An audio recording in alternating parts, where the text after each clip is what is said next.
Nos ha venido acompañando en este recorrido el profeta Isaías. El tiempo del Adviento tiene unos protagonistas especiales y lo vamos a ir descubriendo en el camino: la Santísima Virgen María, Juan el Bautista, el profeta Isaías. Y vamos viendo en esa lectura o en las lecturas que hemos escuchado durante estos días unos mensajes muy especiales. El primer mensaje se los he recalcado en varias ocasiones y es el llamado a la esperanza.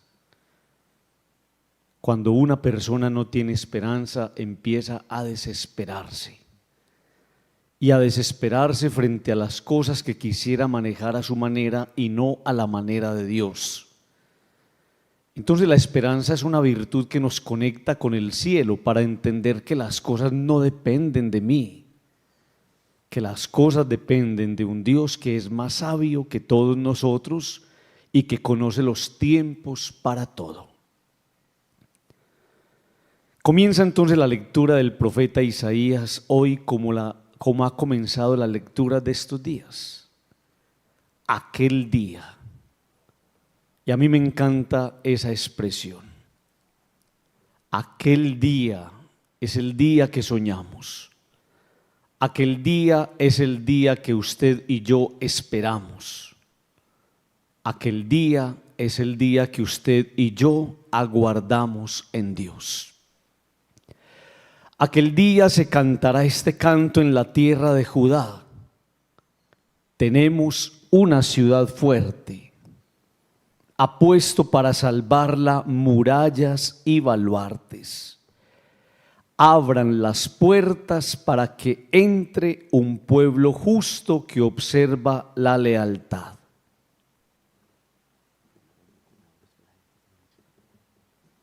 Miren este detalle, mis queridos amigos. Abran las puertas para que entre un pueblo justo que observa la lealtad. En el Evangelio escuchamos nosotros que se nos dice que hay que hacer la voluntad del Padre, pero que no todo el que dice Señor, Señor entrará en el reino de los cielos. Entonces, ¿quién entrará, Padre? El que hace la voluntad del Padre, ese es el que entrará. Miren el detalle tan especial de la primera lectura y del Evangelio. Aquel día, dice la primera lectura que acabamos de escuchar, abrirán las puertas para que entre un pueblo justo. Y en el Evangelio me dicen, no todo el que me dice Señor, Señor entrará.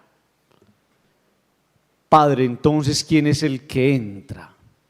Acuérdense aquel evangelio tan especial. Señor, tu madre y tus hermanos están afuera. ¿Recuerdan ese evangelio? Y Jesús va a preguntar, ¿quiénes son mi madre y mis hermanos? Mi madre y mis hermanos son los que entran. Esos son mi madre y mis hermanos, los que hacen la voluntad de mi Padre que está en los cielos.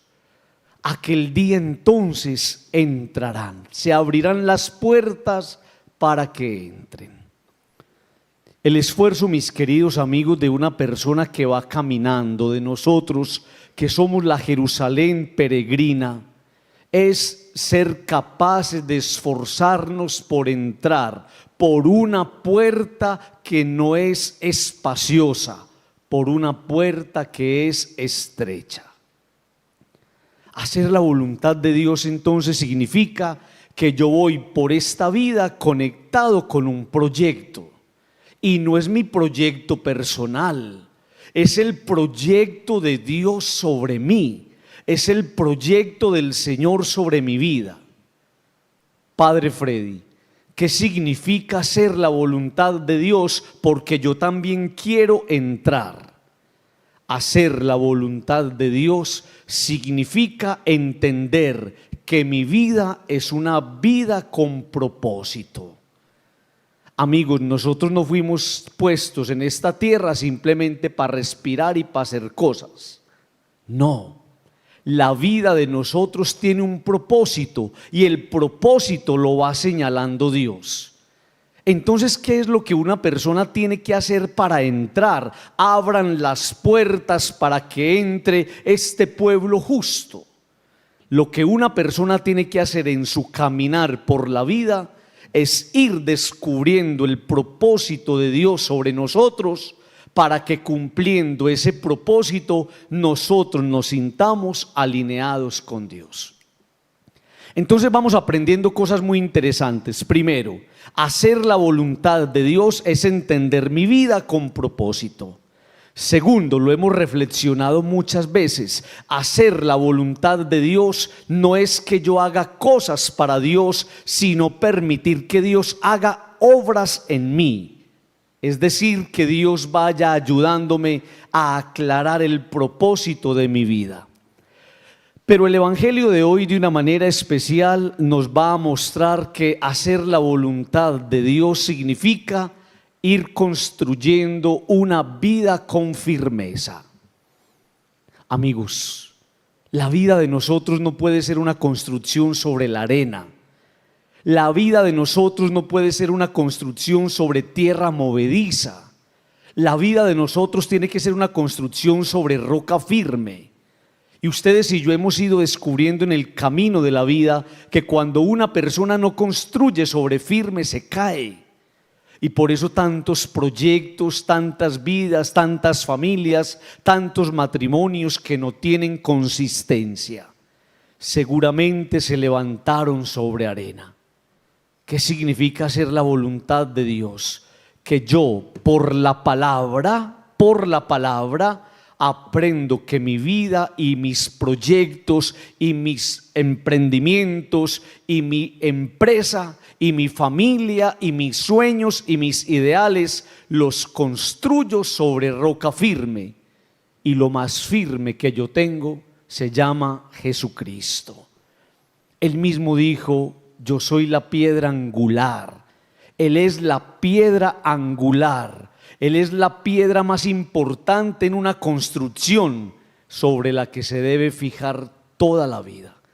Por eso, queridos amigos, es muy lindo el texto de hoy, la palabra de hoy.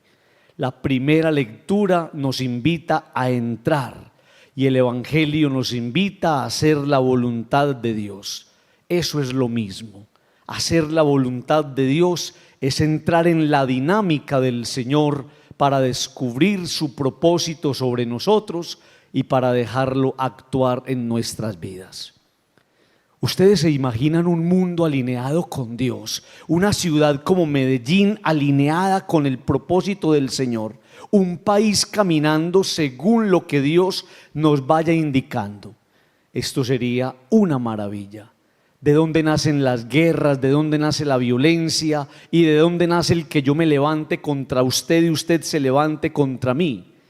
Nace del anhelo y el deseo que nosotros tenemos de dejar salir ese gobernante, ese hombre posesivo, ese hombre que tenga poder en el interior, para robarle espacio a Dios. Dejar gobernar a Dios sobre nuestra vida es permitir que Él haga en nosotros su santa voluntad y que Él sea el que reine en nuestra existencia.